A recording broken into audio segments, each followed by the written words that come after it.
never break your pride. Don't believe what they tell you. They try to sell you. When dreams died, plans fell through. They can never break your pride. They can never take your pride. Hello, you're watching The Topics. My name is Bunnag. And I'm Adrian Stewart. Welcome back. Today we have our guest, Adrian Stewart. He is a political science lecturer at Chulalongkorn University. I'm sure he'll have a lot of interesting things to say. That's right, we're going to be covering some of the top topics in Thailand this week, and here are this week's topics. Leading off our topics today, the woman who killed and ate her 2 children. We have the story about the charming fraudster. Then we talk about lottery, the online lottery. Is it really on or is it off? Our next topic is California fitness. All of a sudden, not so wow. And then we go on to BTS and MRT. Apparently the fares are going down. So, forest fires are raging in some parts of Thailand. Face off, people are changing their faces. Foreign criminals, are they or are they not killing each other? And we round off with road rage. Definitely some people killing each other there. You're watching The Topics, and we'll be right back with our first topic after this break. See you.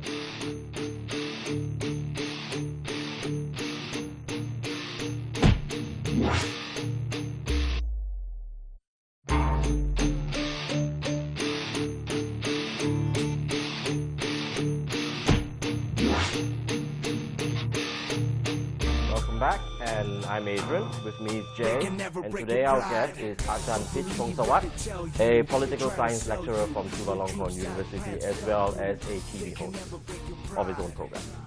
So we go through with our topics. The woman who ate her 2 children.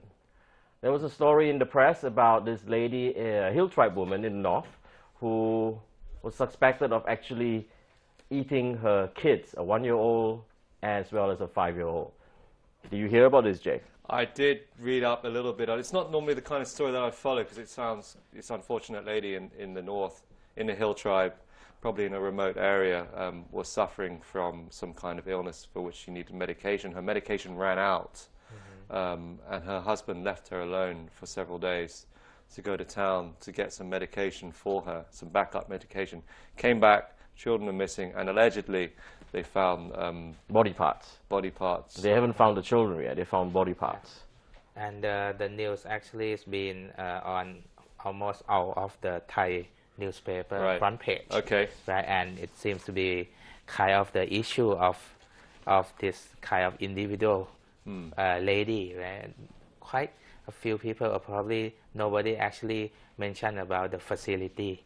Right. Of the hospital, right? So they're kind of putting the blame on her, or this is her personal issue, right? She should actually kind of like taking the medical medication all the time, right? It's kind of her fault. Did she get proper medical care? Yeah. Apparently she has been suffering from this problem since 2007. So that's like, what, 5 years ago?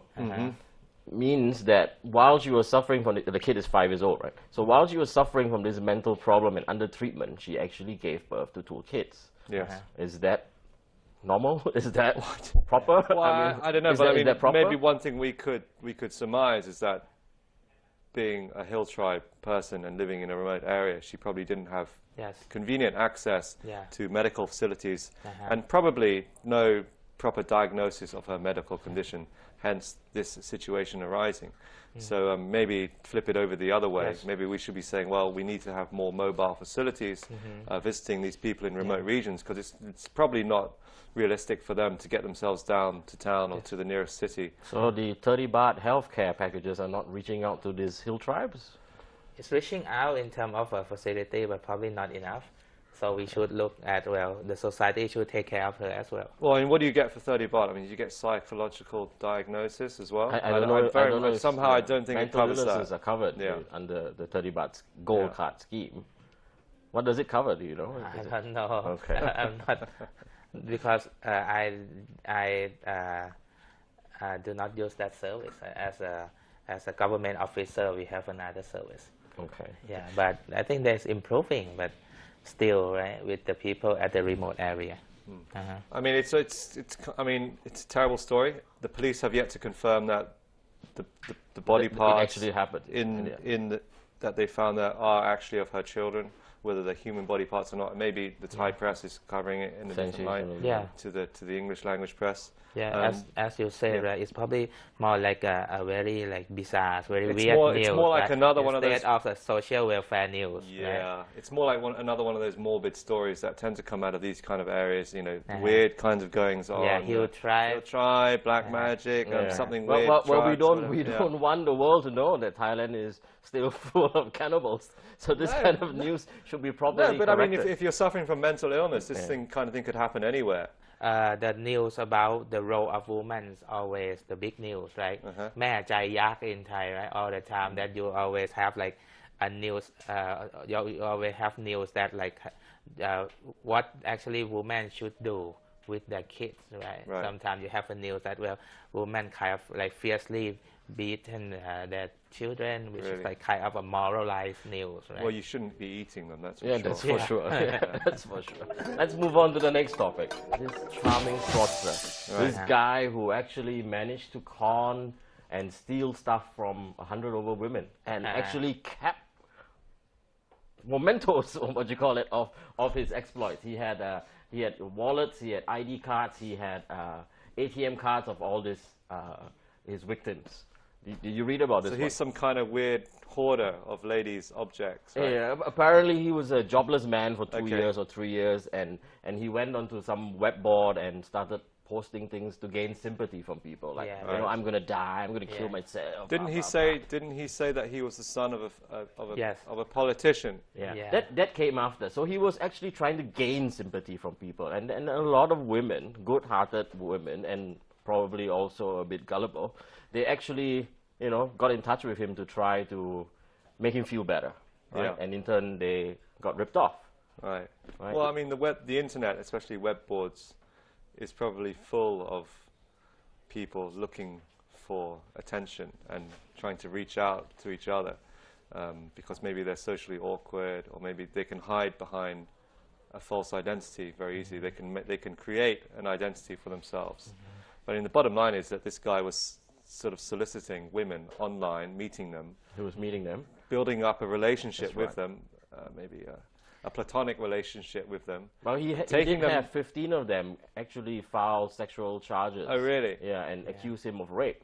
Oh. Yeah. So not only platonic, he was going more than platonic. Yeah. Wow. Yeah. So he I didn't go into the story that deep. He was conning them, he was stealing their stuff, he was sexually exploiting them, and you know. And even like one woman, interestingly, she said like, okay, after she found out, she just wants to slap his face. Okay. It's nothing like suing him or something. Well, Adrian, like that. I don't know. I mean, Adrian, I'm sure back in the day when you were young, free, and single, you might have told little white lies to ladies in bars about white lies are in trend right now, apparently. You can see a lot of people are doing that now. You might have told little white lies to an attractive young lady in a bar somewhere. I'm sure he didn't steal anything in order to gain her trust. Yeah, I'm sure he didn't steal anything. Have you ever done that before? I'm not going to admit anything. Jay, I'm sure you're speaking from experience. You know, but the point is... if I may... But look at the formula. I think the formula is also interesting, right? The plot that he's building. Right? He's kind of like desperate person, but also from a rich and powerful family, right? And there's kind of a fantasy of woman as well. That, oh, this guy probably is so vulnerable, so I want to help him. So it's like it's a bit too good to be true, isn't it? Yeah, but it's a big risk. But if it's true, right, it's different story. Well, they say the bigger the lie you tell, the more likely they are. This is definitely not a career to pick up to support your wife and kids. Well, he was very good at it. I mean, he had 100 odd victims. He had a collection of handbags, wallets, purses, laptops, ID cards, ATM cards, credit cards. So he was pretty good sweet talker. Yeah. The police found it difficult to actually go after him because he was moving about quite a bit. But you know, the next topic is we're talking about online lotteries, as in the machines that would be printing out lottery ticket numbers as you purchase them. Today, the lottery system involves you actually buying pre-printed slips, right? So that has distribution problems and so on and so forth. The online lottery here is where you have a little machine, place your bet, prints out, and everything is centralized in a major database. This was actually introduced, I think, during during Thaksin's administration, and then when the Apisit administration came in, they actually put a hold to it because there were some issues. Now it seems it's going to come back by the end of this year. What do you think of online lottery? Well, I think there's another relating issue on this, which is like normally when you buy lottery, I think there's two things. One is right, you want to have a big money, right, a big fortune, but the distribution issue is also important because you have a lot of people involved, especially the veterans, also the disabled, the disabled people. So it's kind of generating job into those kind of people as well. So if you have the online lottery, that part of the buying lottery taking jobs away from people. Yeah, taking job away. I mean, one thing I do know about lottery is that I used to play quite often and I never win. Sure. The odds are not in our favor. If I'd won, I wouldn't be sitting here right now. The odds are not in our favor. But there's often, every time someone wins big, and there's a huge write-up in the Thai mainstream media. And then they get everyone's ripped been off. driven by that. By all their friends and family. Yeah. Okay, that's the following part of it. But everyone's driven to reach that dream. It's so big and so great. So is the point of the online lottery to take it off the streets, take those people off the streets? Those dudes and those ladies going around selling with a wooden thing, and you can buy tickets at the roadside cafe. Someone's asking you to buy the lucky number. So that the point is to like take those people out of the equation, bring it online. So I'm going to go to 7-Eleven or wherever AM PM and buy a ticket there. So that's taking jobs away from people. That's one part of the story. It also makes the system more accountable, or does it make it more open to abuse? I think they're going to do it only for certain type of lottery, maybe a new type of lottery, which is only 2 digit or 3 digit. Oh. So the printed one, I think, still operating. But one of the complaints I think there's 2 big issues on the lottery. One is the price of lottery is high. It's not the same as the printed one. That's right. That's the distribution issue. That's because there's so many middlemen. And the second issue is the moral issue of lottery, right? Because, well, now they're trying to show that, well, the money from lottery is one type of social investment because you're going to use it for scholarship, or you're going to do it for a different thing. Right. Another thing is, well, if you promote lottery too much, you can promote. You promote gambling. Yeah. Gambling. Yeah. So is this gambling is illegal? Right? Acceptance of another form of lottery, is that another step down the road to us having casinos? Yeah, I think that's one of the arguments. Yeah. We don't have casinos, right? We don't have it officially. Not officially, no. Okay. No, but there's always been a movement to say, okay, we're going to have a special administrative zone in Phuket or Pattaya or somewhere, and we're going to build the mother of all casinos there. Yeah, that's because too much of Thai money is going into border casinos. That's right. Right, and we're losing out on Yeah, I mean, you can't deny the fact that Thai people love to gamble, right? Yeah, it's probably one of the universal value. Okay, we're going to wrap it up. I think we're going to come back after this break with our next topic, which is going to be California fitness, not so well. Stay tuned. They can never break your pride.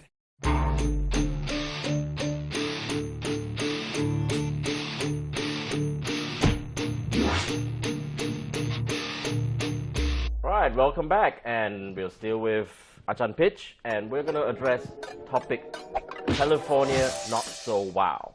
This is about the California Wow that has the fitness club or fitness center that is in the news again. California Wow was actually sued by one of its creditors, a bank, and it's gone into receivership, or it's about to go into receivership. And what's happened now, we had a lot of the members actually now coming forward to complain to the Consumer Protection Board and so on and so forth about the practices that they encountered when they were with California Wow salespeople and so on. Jay, you had experience with California I'll give you some more information about California. They've been in Thailand for approximately 8 years now. I think they opened to great fanfare back in the day. They had big opening parties, nice, bright, state-of-the-art facilities. Yeah, a lot of kind of celebrity. A lot of celebrity endorsement. even myself, I was invited to be involved in some kind of training program about 7 or 8 years ago. They gave me, you know, a month or 2 months of free training and free fitness training with an instructor, which was, I have to say, was absolutely excellent. I quite enjoyed the facilities there for a short period of time. But as with any gym membership, it's you know, a few months of training, you think, oh, this is really hard work, and you kind of fall away. But I was one of the fortunate ones to get it for free. But they opened up many centres. I think if you take a tour around town now, typically their centres are attached to a major Cineplex complex. I think. Yeah, there's one in Ekamai. Yeah, there's one in Ekamai. There's one probably in Ratchayoatin. There was one on the corner of Sukhumvit 23, which was in another tower. in the city centres. They're in Siam Paragon. I think out of 8 centres, Siam Paragon is the only one that's still operating. The rest have been closed by the bank. But they've been operating. I mean, this story has been in the news for at least a year now, that they're operating on great debt. So it was only a matter of time before the clock wound down on them. Yeah, but the situation is very tricky, right? Because they're still operating, but only one center, right? But the way they kind of like aggressively get their membership. I mean, there's a story of a lady who calls herself Kuntik. She became a member of the Pink Cloud branch just 2 days before it closed, and she lost over 28,000 baht. For 2 days, so clearly... She was conned. The guy who was selling it probably knew it was going to close in 2 days, right? I mean, they probably know. I mean, if she followed the news, if she followed the news, or if the news was... If this story was being reported in the Thai press, that, okay, these guys, are, you know, they owe, you know, however many hundreds of millions to the bank, it can't go on like that. But there's also another side to the story. The employees, 1,000 employees are complaining. So employees of California, wow, they did not get their salary, they did not get their benefits. They're also suing the company through the labor department, right? So basically, you know, not only did the consumers get cheated, so to speak, the employees were also cheated. So this is really, in my opinion, really, really bad management. Really, really bad management, and you have only one person to blame here, right? Which is the management, I guess. Yeah, and the other aspect that we should think about is that, well, this is not just about the issue of business fraud. It's actually the issue that we should pay attention more into the issue of like leisure facility of the city. Right. Because this is like, oh, you get into this kind of aggressive marketing because you don't have the facility at your office, at your house, at your community at all, right? That's why you believe that, well, this is not that expensive at all to get into the service, right? Or even you get it for free. Well, right? I mean, a typical California Wow or another brand of fitness center, if you get an annual membership, it's going to cost you between 25 and 35,000 baht a year just for a basic membership, and that's a lot of money. I mean, that's, you know, for some people that's several months' salary. Okay, but I mean, it's easier to get into that because of the aggressive sales technique, which you experience, and also they always keep calling me every like 2 or 3 days. Yeah, they always find a way. And they have different type of option. Right? Okay, you pay installment. This is lifetime membership, which is very interesting one. Lifetime. Whose lifetime? The club's lifetime, our lifetime, the lifetime of what? In the news, even though you're gonna have the lifetime, you have to pay for the trainer. You have to pay for lockers. There's extra way that they will charge you anyway. Right. So maybe you end up paying 2 or 3 times. Talking about lockers, there was the people were the outlets closed so quickly that some of the members couldn't even get things out of the lockers. I see. Well, if you've ever been in a California fitness locker room, you know it's not the kind of place to hang around in.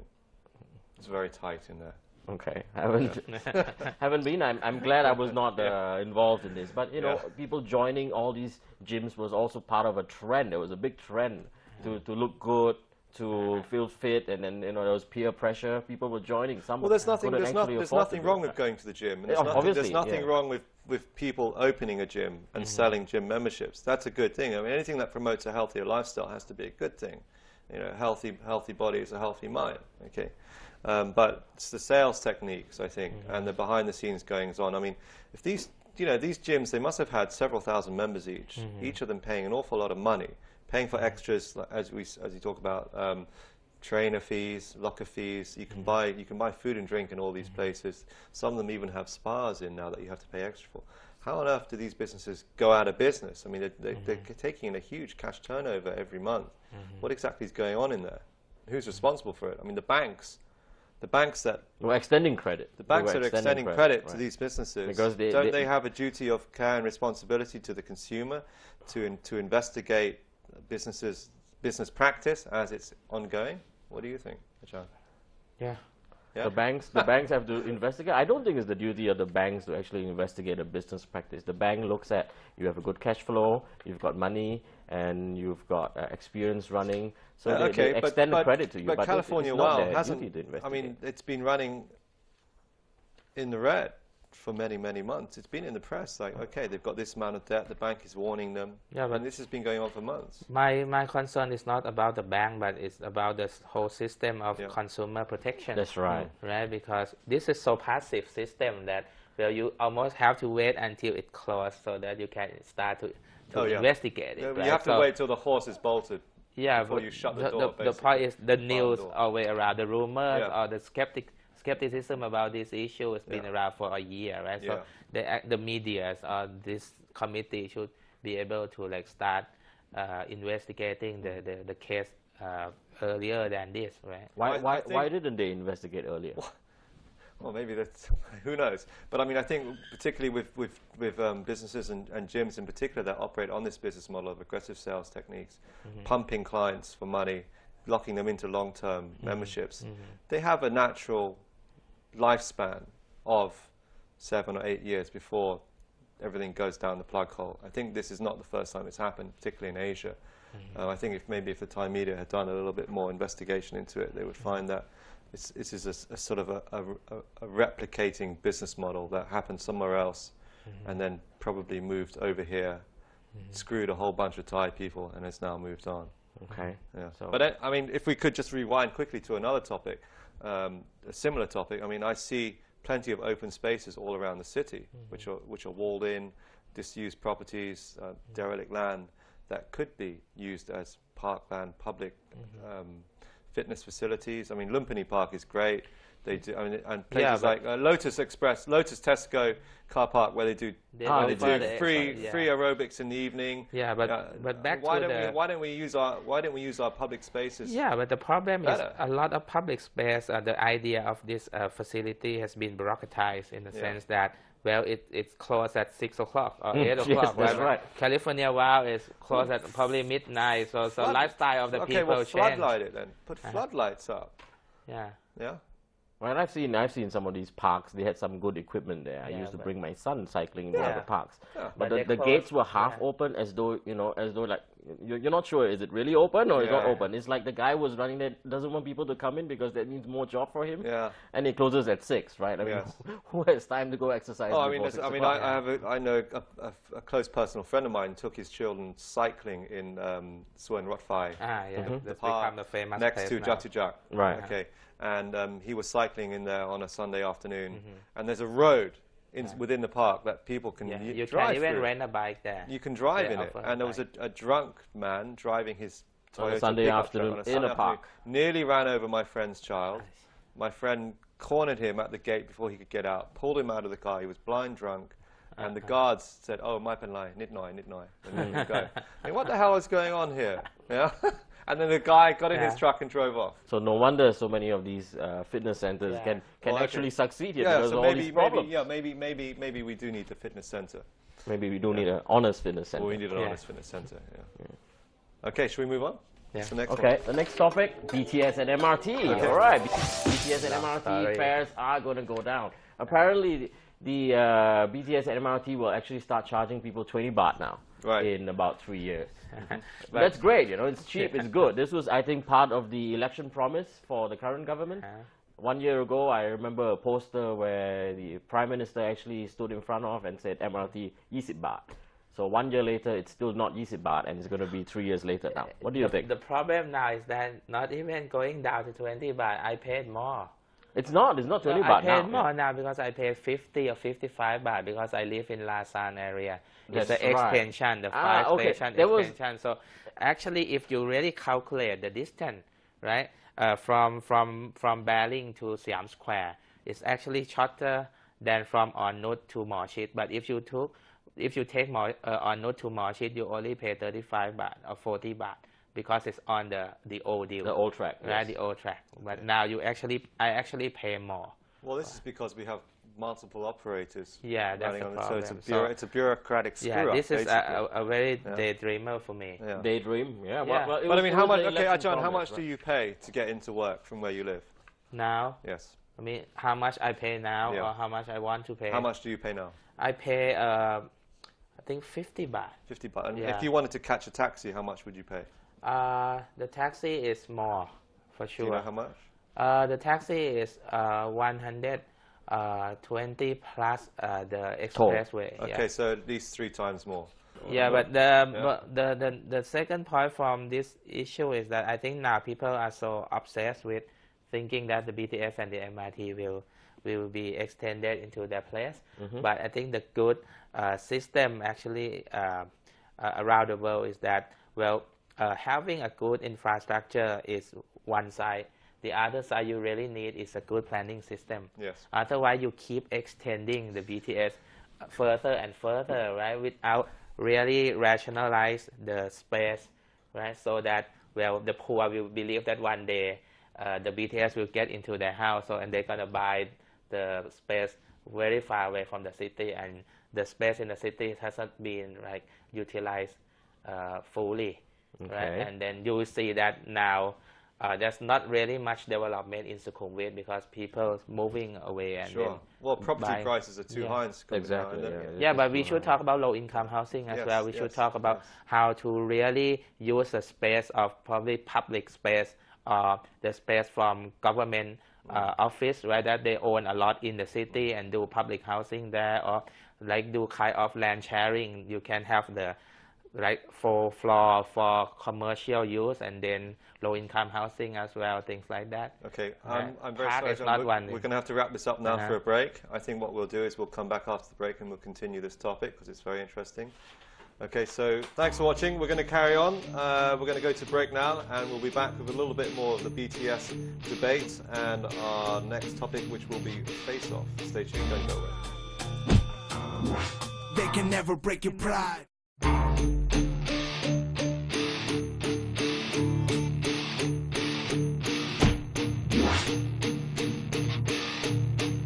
Okay, and we're back. Thanks for watching the topics. We're actually going to continue with our previous topic, which is talking about the fare rises, or the not so fare rises of the BTS and MRT. Adrian. I'm very concerned if the prices go down to a very low 20 baht from what you're paying now, 50 baht. There's going to be a lot more people on the trains. Yeah, how are we going to cope with the additional volume of traffic or passengers? Well, we're not. I mean, right now, Ajahn here is complaining about having to pay an extra 15 baht to save himself 150 baht getting into work, right? The trains are already packed. Already, yeah. They're already at rush hour, they're full. And sometimes broken as well. And broken. Well, that's normal. Things break down. Things have a mechanical life. But if we, as proposed by the government, reduce the fare, blanket fare, 20 baht from A to Z, this thing is going to be absolutely packed. The stations aren't going to be long enough to accommodate the trains that we're going to need to carry the number of people. That's right. That's right. Yeah, so I think that when we discuss about this, there's 2 points. One is, we need to think about it with certain type of reference about the fee itself, right? What should be the proper fee instead of saying 20 baht, right? And second, we need to talk about the principle of the public utility, how much you need to pay, right? So meaning first, it's not necessary to be the market price because some public utility you don't need to pay for the public price, for the market price. But who said 20 baht? Yeah, who said it? But the point is you need to know the system of financing that as well. You cannot promise people and saying that. Was a feasibility study done to say 20 baht is the optimal Obviously, number? a feasibility study has not been done. It should be done. I'm calling for a feasibility study. Let's do a feasibility study. The reference Jay is and that Adrian will do it. you pay for the air-conditioned bus around 20 baht already. Right? So basically, the price, I think all around the world, the underground train is more expensive than the bus anyway. So, I mean, yes, it should be because it gets you there faster. So you ought to pay a bit more. As you said, right? If I pay taxi, I supposed to pay more than. Oh, sure. I mean, if take London. Take London for example. If you get on the tube in London, so just to go within a zone, I think it's about £3.50 now. So but still more looking at almost 175 baht. So if you get on a bus, I think it's a little bit less. But if you get in a taxi, it's maybe 2 or 3 times more than that. Easily, so we need a point of reference. Yeah. If you want to fix the 20 baht, you need to talk about the bus as well. You need to talk about the whole system, right? And also, well, if you want to talk about 20 baht, it's fine if you can show us how you finance it. Sure. Right? So. Well, I think we all know it's not going to happen. It's not realistic. It's probably just an announcement to get a feasibility study done, as you mentioned. And I mean, what are the taxi drivers going to say? I mean, it wipes them. It wipes a lot of them out instantly. If you say 20 baht, well, but more some shit taxi to bearing 20 baht. Some taxis like it. 20 baht out of business. 20 baht is cheaper than some of the wind motorcycle rides. Some of the motorcycle rides charge more than 20 baht. All the motorcycle and taxi also survive with this new public utility because they actually happy to take people from the station to their place anyway. And service, right? So they get kind of like start with 35 baht anyway for the taxi. Yeah, so that's true. That is true. I mean, I certainly get on a lot more motorcycles now since I've started using the BTS and MRT more frequently. I mean, it's about, I guess it's about a kilometer, maybe a little bit less than a kilometer from the local MRT to my house, and it's 20 baht. It's easy and it's pretty safe. I sometimes walk it, but you know, if I can, it's a 10-minute walk. Motorcycle's a lot easier. Yeah, but I mean, the political dimension is that both sides gonna do this job, right? Because now the Democrats now ruling Bangkok, right? They also have their BTS, so they really want to keep the price low as well. And the government who really want to see it in the city, we want to have this policy to draw the people for their support. Well, they want to control. Each party wants control of the mass transit because it's just a great propaganda tool, right? Okay, so let them fight over it. Hopefully the service will remain good. Add more trains. Keep the prices moderately low. I think 20 baht's pushing it a little bit too low. Too low. You would agree with that, wouldn't you, Adrian? 20 baht's too low? Too low, Probably, Too low. Yeah, we need to think about it in relation to the bus and to the whole system that you have to pay.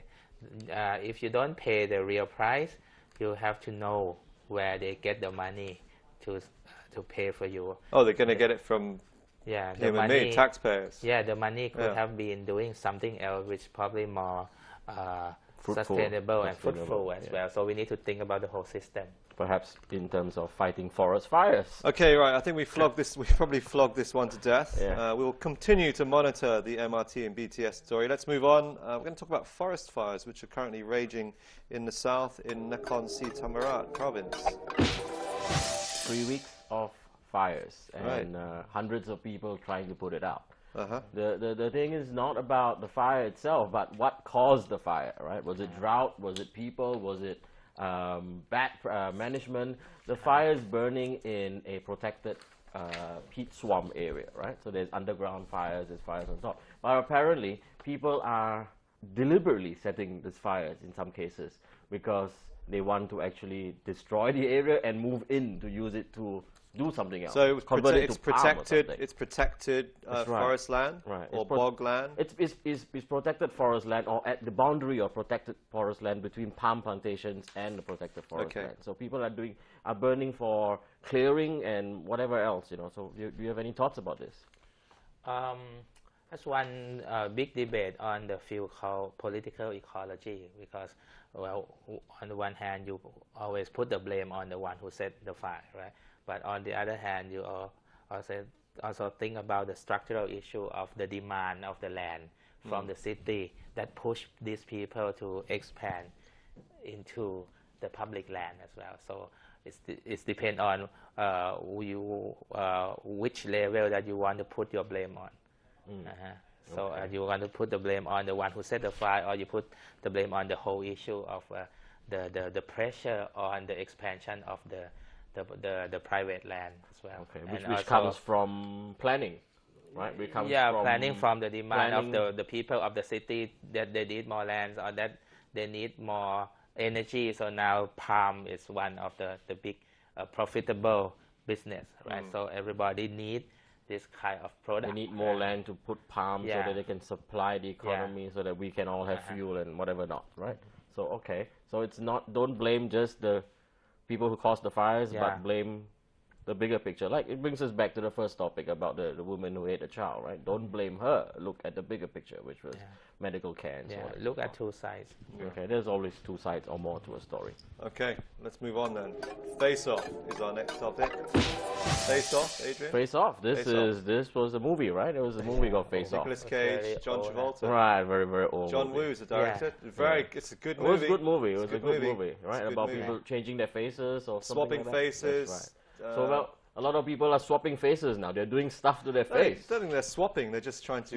They're trying to alter, not digitally either, plastically. Plastic surgery. Yes. There was a story about an 18-year-old boy who had 16 operations over the course of 3 years, costing him something like 250,000 baht. Is that all? 16 operations, 250,000 baht. He went into the clinic. He went into the clinic with a picture of, I want to be this guy.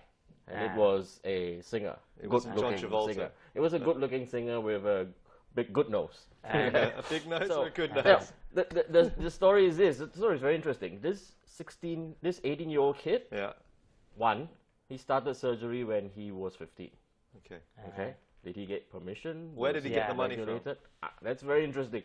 He got money from doing websites and repairing computers. So he's a smart kid. Okay, so he's another one of those indoor nerdy types who's all day on the computer. And he wanted to look good for his future. And now he looks good and he feels happy. But he has future as well. Yeah, and he has a future now. Maybe he will be a dara one day. Okay. Right? Ajahn, what do you think of this?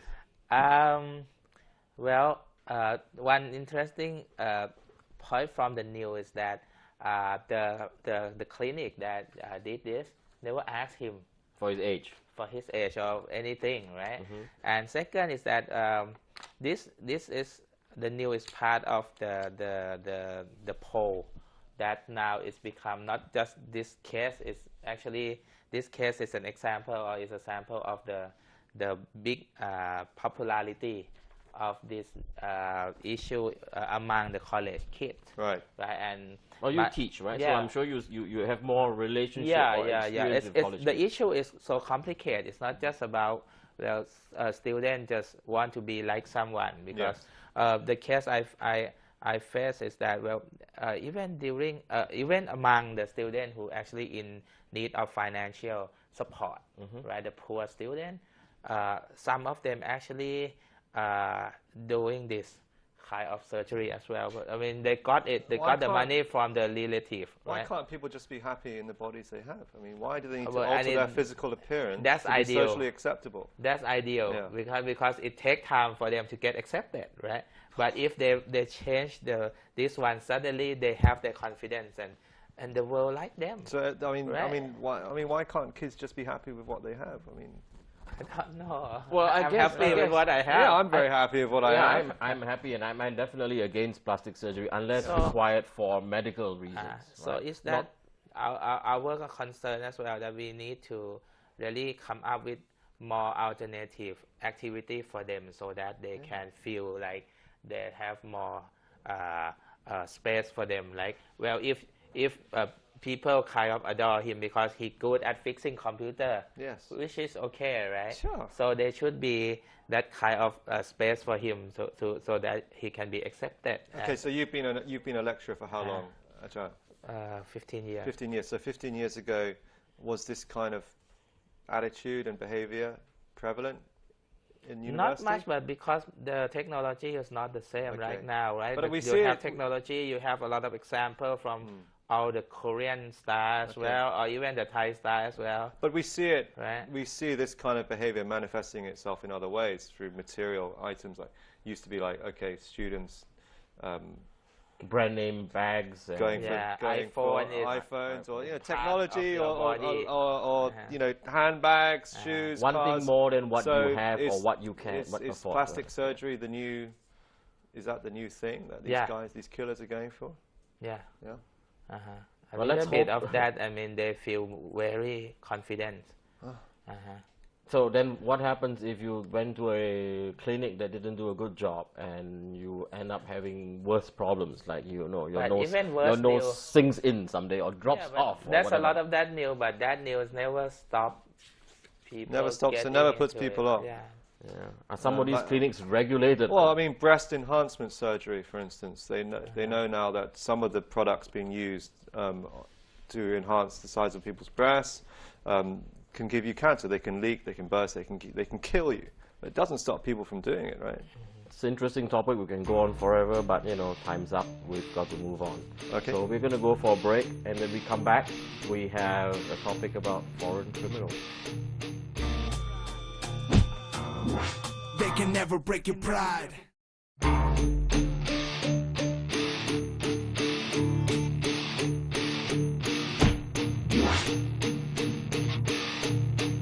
Welcome back. You're watching The Topics with Ajahn Pitch. Thank you very much for joining us this week, sir. And of course, Adrian. All right. What's the next topic? The next topic is foreign criminals.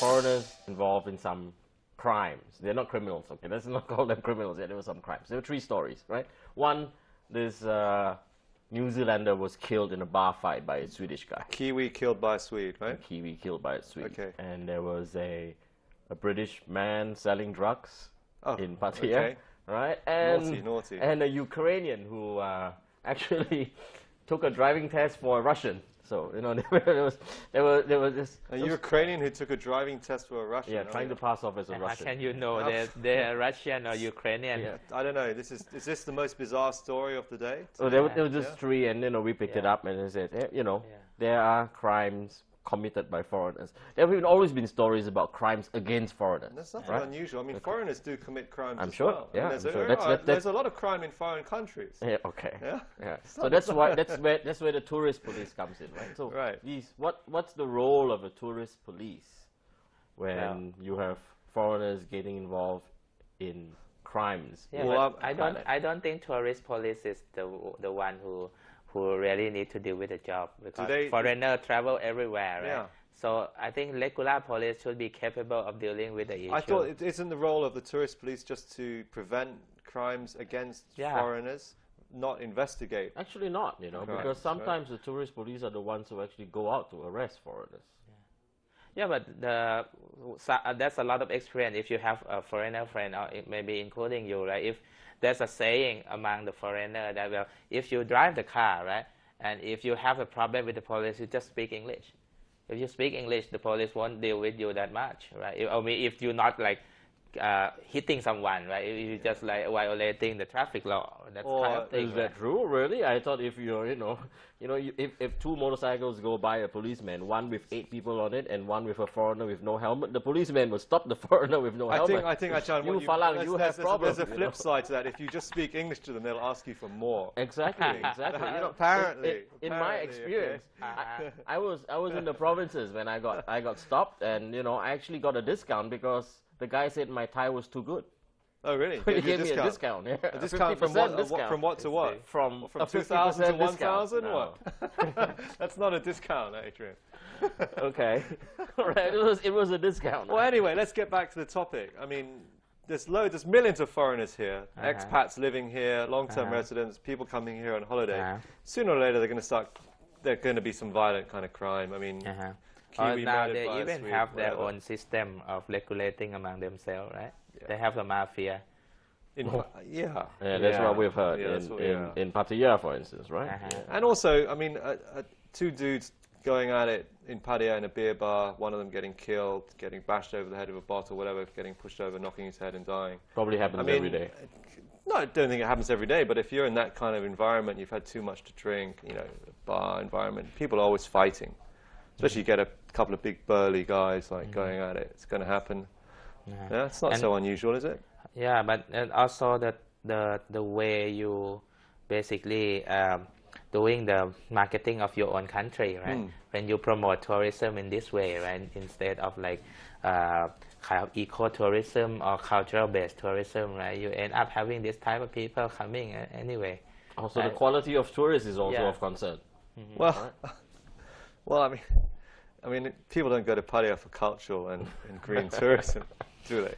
They don't go to Patong for on the one hand you promote tourism, right? On the other hand, you have this thing. Well, right? I mean, there's two sets of reality. I mean, there's the reality that we see on the ads and the in-flight magazines and whatnot, and there's the reality of what happens down in Walking Street. Thing. And everyone knows what's going on. And I think if there's a bit of violence down there, it adds to the cachet as well. Surely it makes it more exciting for people to come and visit if there's an element of danger. Yeah, I mean, people will come here regardless. And if the pubs and bars are totally clean and devoid of any kind of action, totally safe, it's going to be boring. It's going to be a bit of danger. Yeah, right? so we pay the price for this. And then what also that we have is the Bangkok still one of the most travel destinations of the world as well, right? Sure. Speaking about danger, let's move on to our next topic, road rage. In Pattaya, again, 3 motorcyclists were shot by a driver. The driver was blocked by a group of motorcyclists. There was a big bunch of them, I think about 20 motorbikes, and he was like trying to get his way through, and he got fed up and he shot 3 of them. He killed one, 2 injured.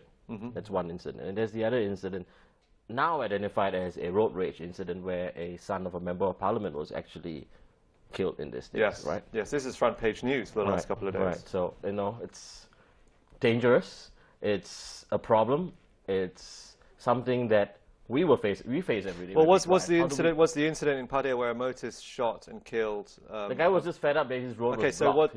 Was he being blocked by a motorcycle gang racing? Because you know sometimes it's not so.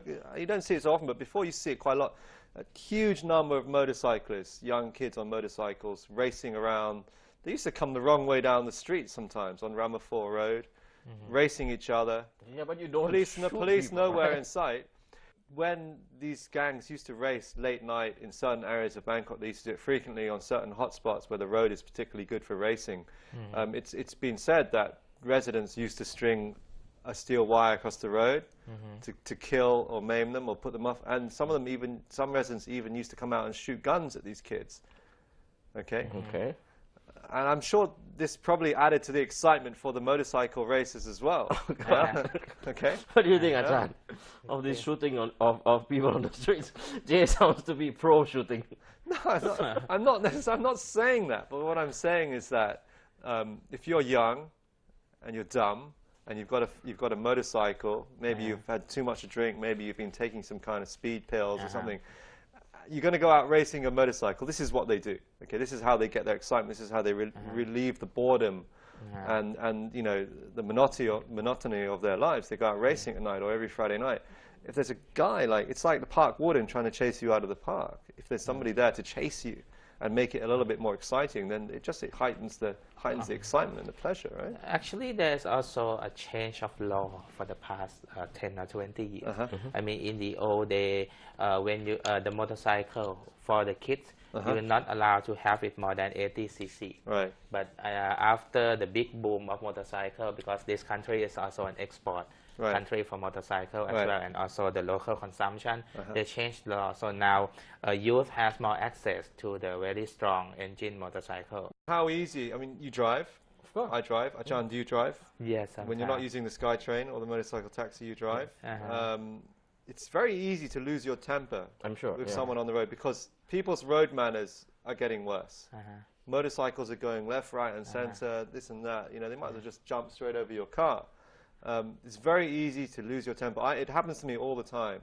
Yeah, but the problem is if you have gun. If I don't have a gun to defend myself and the dude, you don't know the guy next door to you has got a gun or not, Yeah, but the point is because you have a gun or you have easy access to have a gun, right? The way you deal with the world is different. Yes. Right? If you don't have gun, you only just complain. Yes. Right. But if you have gun, you tend to use the gun. Exactly. Right? If you have a gun, you better be ready to use it, right?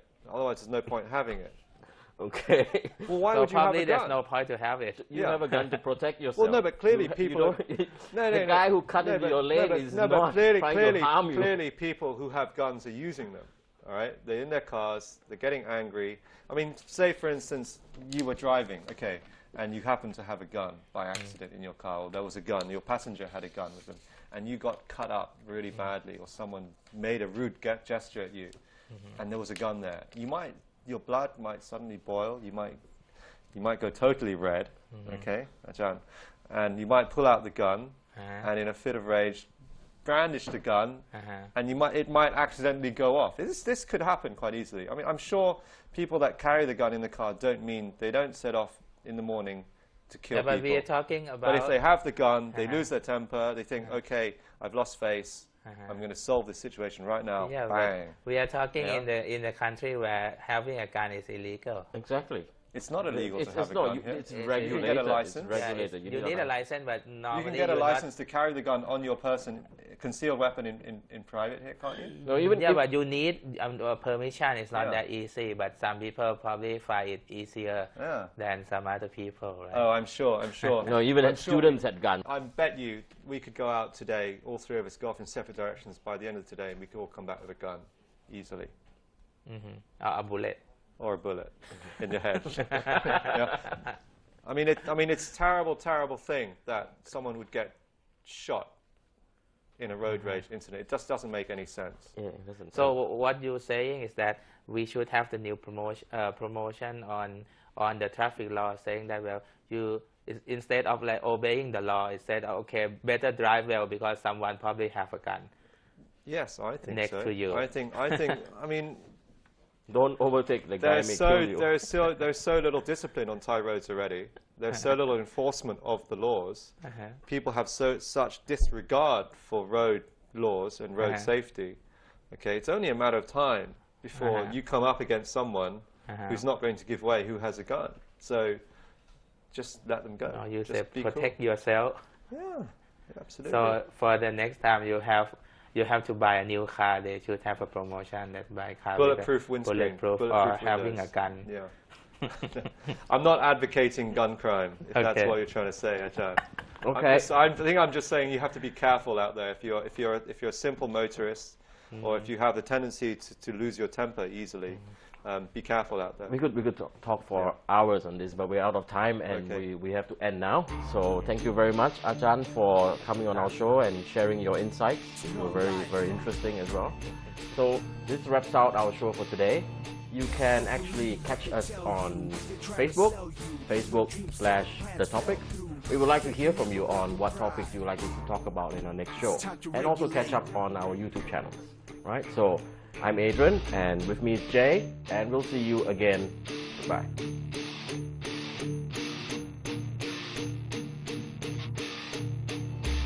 Don't believe what they tell you. They try to sell you. When dreams died, plans fell through. They can never break your pride. It's time to regulate.